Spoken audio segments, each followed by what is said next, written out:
Bonjour et bienvenue dans ce nouvel espace que vous proposent les éditions Duno avec la société Hypnosia.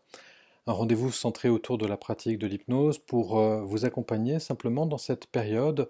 de déconfinement et pouvoir permettre à tout un chacun de pouvoir réunir ses ressources, sa façon d'être et de s'adapter, se réadapter, être en mouvement simplement pour se redéfinir, tel que cela peut nous être à chacun le plus profitable possible. Aujourd'hui, nous allons explorer un exercice que l'on appelle un classique dans le champ de l'hypnose. On va bien sûr, et je vais m'y attacher, vous en proposer quelque chose qui, je l'espère, va constituer pour vous une expérience intéressante et vous pouvez bien sûr laisser les commentaires que vous souhaitez en dessous de la vidéo à propos de l'expérience telle que vous l'avez vécue, ressentie, partagée. C'est la quatrième fois que nous vous proposons cet espace, et donc peut-être que même si vous n'étiez pas encore familier de l'hypnose, vous commencez à avoir quelques réflexes, ou peut-être simplement que vous continuez à mettre en pratique les choses que vous connaissiez jusque-là. Mais quelle que soit la façon dont simplement vous allez organiser et rentrer dans cette séance, je vais vous demander pour aujourd'hui de commencer de façon un peu différente, en vous demandant de fermer de suite les yeux. Fermez tranquillement les yeux. Tranquillement veut dire de la façon qui vous paraît à la fois la plus logique, la plus naturelle, peut-être en lien aussi avec une position que vous pouvez remodifier si cela est nécessaire, ou laisser ainsi si vous le souhaitez. Tranquillement veut dire aussi que vous installez progressivement dans une position dans laquelle vous êtes suffisamment familier avec cet environnement, quel qu'il soit, professionnel, personnel, habituel, puis particulier, pour que si jamais un nouvel élément survenait, il peut s'agir d'un bruit, d'un mouvement, d'une pensée, d'une impression corporelle. Quelle que soit la nature de cet élément-là, vous avez bien sûr toute la liberté de pouvoir l'accueillir, la vivre, l'observer,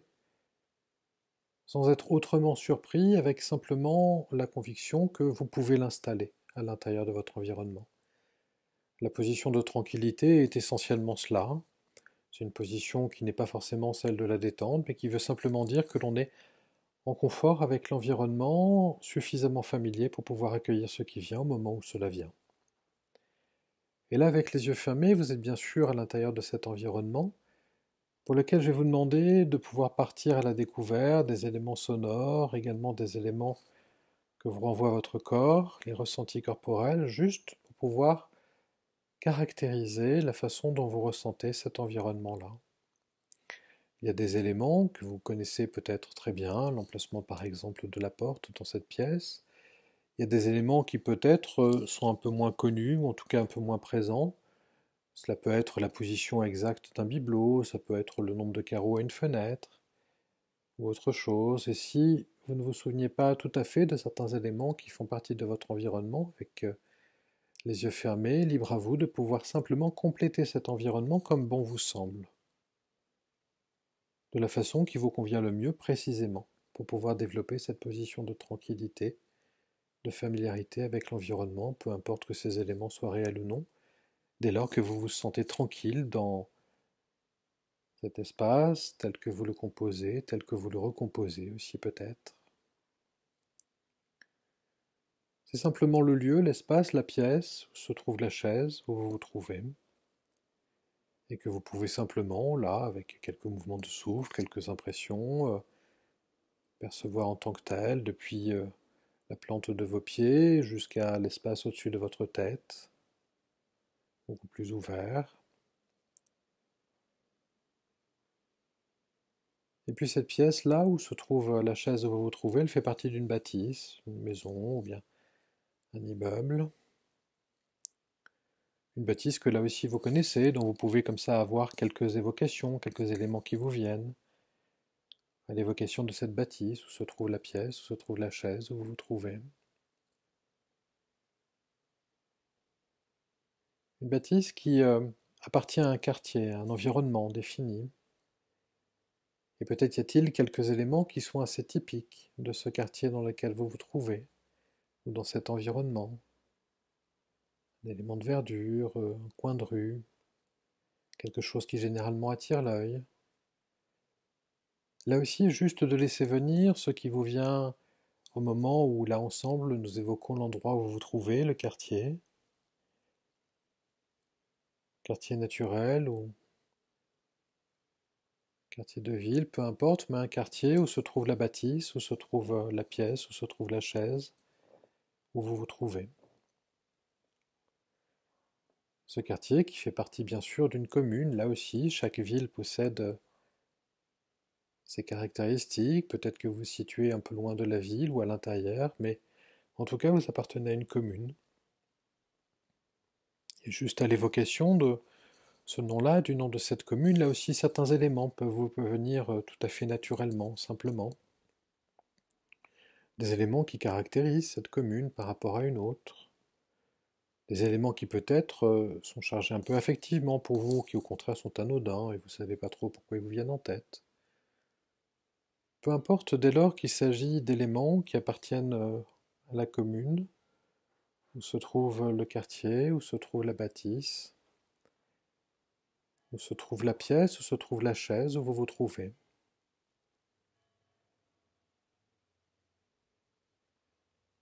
Et puis cette commune-là, elle fait partie bien sûr d'une région.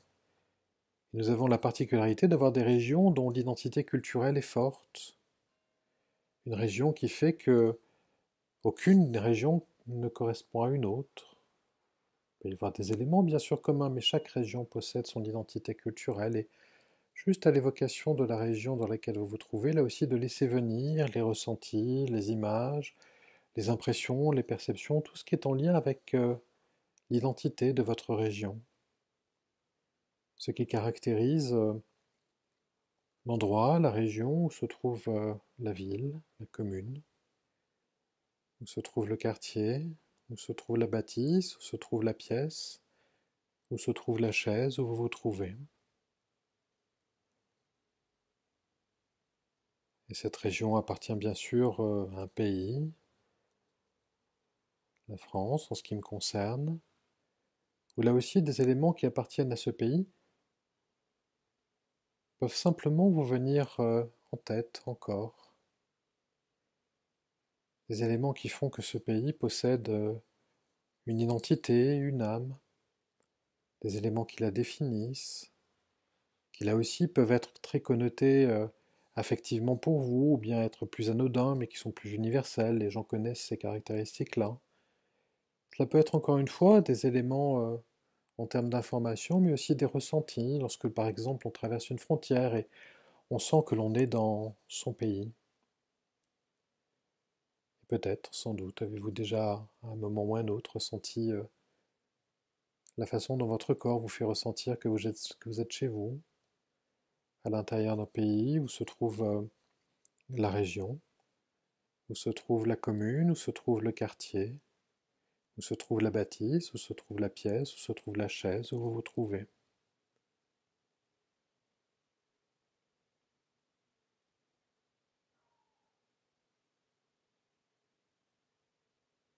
Et ce pays-là, il fait partie d'un continent,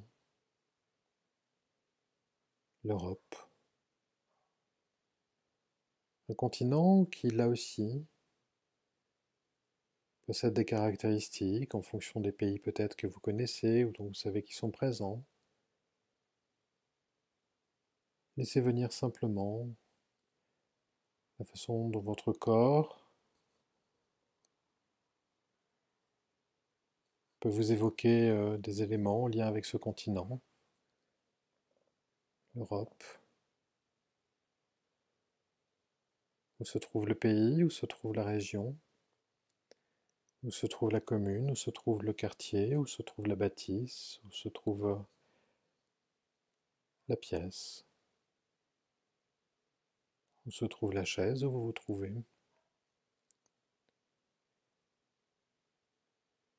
Et ce continent fait bien sûr partie d'un environnement beaucoup plus vaste, la Terre. La Terre curieusement nommée puisqu'elle est composée essentiellement d'eau. Peut-être est-ce en partie pour cela qu'on l'appelle aussi la Terre-Mère avec toute l'ambiguïté de ce terme-là.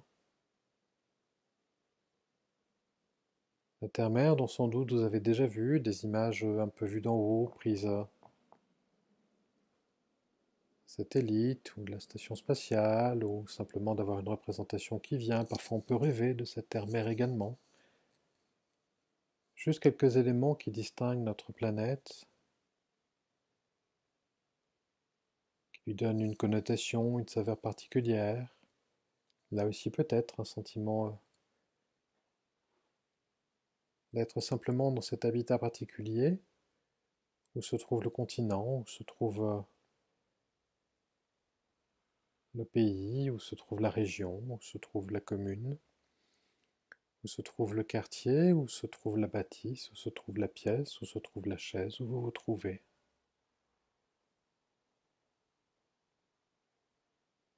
Et dans ce voyage, à la fois court et en même temps très lointain, de pouvoir juste au rythme de votre respiration, simplement prendre la mesure de toutes ces frontières qu'il a fallu franchir.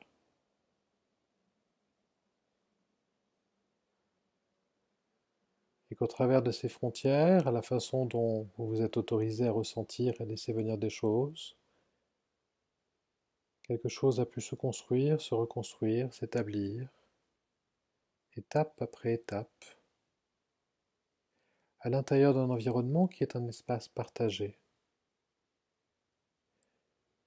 Un espace qui est à la fois un espace individuel et aussi collectif, des espaces qui sont à la fois personnels et parfois impersonnels, des espaces dans lesquels de multiples rencontres sont présentes, des rencontres qui peuvent être intimes ou bien plus socialement normées, des rencontres qui peuvent être à des échelles différentes, l'échelle d'un environnement immédiat vers des environnements plus grands, juste de laisser peut-être dans maintenant cette prolongation du voyage que nous allons faire ensemble, de laisser simplement venir comme une sorte de connexion de votre corps et de vos sensations au fait que, en traversant les différents territoires que nous allons ensemble renommer, il y a simplement à l'intérieur de chacun d'entre nous cette sensation à la fois du même et de la différence, cette sensation aussi parfois de l'indifférence et de ce qu'il peut y avoir aussi de partagé de façon intime et reconnue en l'autre. Ce mélange si particulier de connu et d'inconnu, de lointain et de proche, de choses que l'on connaît et que l'on reconstitue. Il est possible simplement de vivre sur cette chaise à l'intérieur de cette pièce, qui fait partie d'un quartier, à l'intérieur d'une commune, une commune qui fait elle-même partie d'une région, d'un pays, d'un continent, d'une terre-mère. Une terre-mère que vous pouvez aussi laisser un peu derrière vous pour simplement tourner la tête et puis laisser venir simplement une forme de lien, de connexion, de contemplation, peut-être aussi en partie avec l'espace. Ce mélange de fini et d'infini, ce lieu dans lequel on pensait que tout était vide et qui finalement se révèle être plein de choses. Les étoiles, les planètes, la matière différente, mais y compris l'invisible, peut donner des choses tout à fait tangibles. Et de simplement, là, être face à ce potentiel, à cet ensemble de l'infiniment petit, de l'infiniment grand,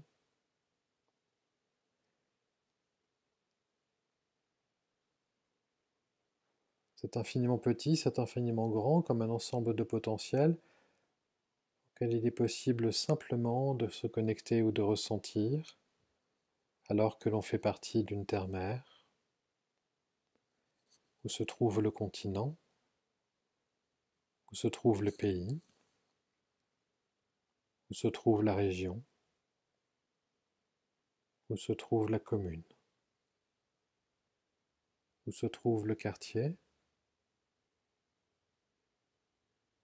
où se trouve la bâtisse, où se trouve la pièce, où se trouve la chaise où vous vous trouvez. Et juste là d'être sur cette chaise, en lien toujours avec cet infini, c'est possible. C'est possible de tourner vers l'autre, c'est possible de rencontres à l'intérieur d'espaces de plus en plus grands, alors que l'on continue à être le même. Ce mélange-là,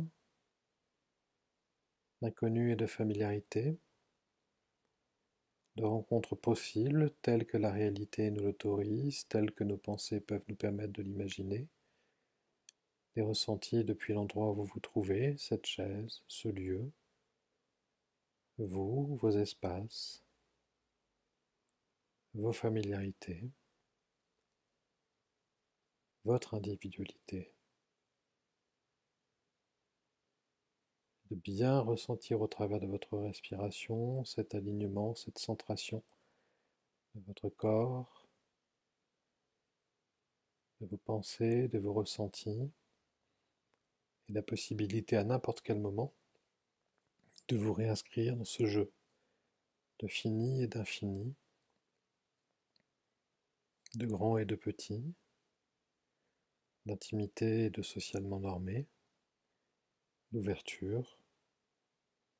et de possibilité.